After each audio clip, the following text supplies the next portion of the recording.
প্রতিটি ছেলেরই একটি স্বপ্ন থাকে, তার একদিন একটি বাড়ি হবে, তার একটি গাড়ি হবে, তার একটা পছন্দের নারী হবে। প্রতিটি ছেলেরই এই স্বপ্ন তিনটি সব সময় মাথায় ঘুরপাক করে। তেমনই আমাদের সাথে চলা আমাদের প্রিয় বন্ধু শরীফুল ইসলাম বকশী তার স্বপ্ন পূরণের উদ্দেশ্যে টিপ টিপ বৃষ্টির ভিতরে আমরা চলছি বাইক শোরুমে।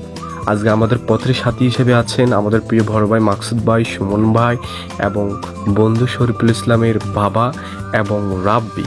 তো আমরা চলছি দূর গতিতে সেই সুদূর নোয়াখালী। আপনারা দেখতে পাচ্ছেন কি সুন্দর টুপটুপ বৃষ্টি। এই বৃষ্টি যেন থামছে না। হঠাৎ করে আমরা একটা ব্রেক নিলাম।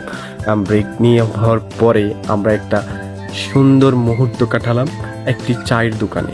আমরা প্রথমেই চা খেলাম। বৃষ্টির টিপটিপ বৃষ্টিতে চায়ের চুমুকে যেন মনটাই ভরে গিয়েছে। চলে এলাম আমরা শোরুমে আসার পরে আমরা সকল আমাদের ডিটেলস কাগজপত্র সব কিছু শো করালাম আর শোরুম মালিকের সাথে ভালো করে কথা বললাম। আমরা একটা bike Suzuki Gixxer SF choice করে নিলাম বকশীর জন্য। সো তার খুবই পছন্দের একটি বাইক নিলাম। আমি একটু ফোর্স ধরে নিলাম, ভাবসাম মাইরা দিছি যে কেমন লাগতেছে নিজেরে।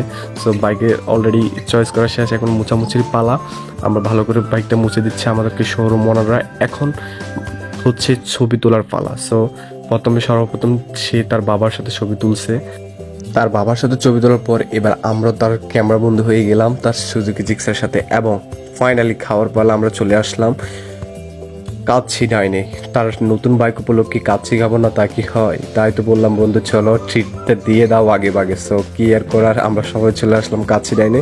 কাচ্ছি খাওয়া শুরু হয়ে গেল আমাদের এবং আমরা একটু ভাবসাব নিচ্ছিলাম। তখন পরে বকশী বন্ধু সে তার বাইকে উঠলো, উঠে একটা চক্কর দিল, একটু ঘুরে পুরে দেখলো যে বাইকগুলো ঠিক আছে কিনা। না, মোটামুটি সব ঠিক আছে। তারপর আমরা তেল নিতে চলে গেলাম। আমরা ভালো করে ফুল ট্যাঙ্কি অকটেন করে নিলাম। আল্লাহ হাফেজ।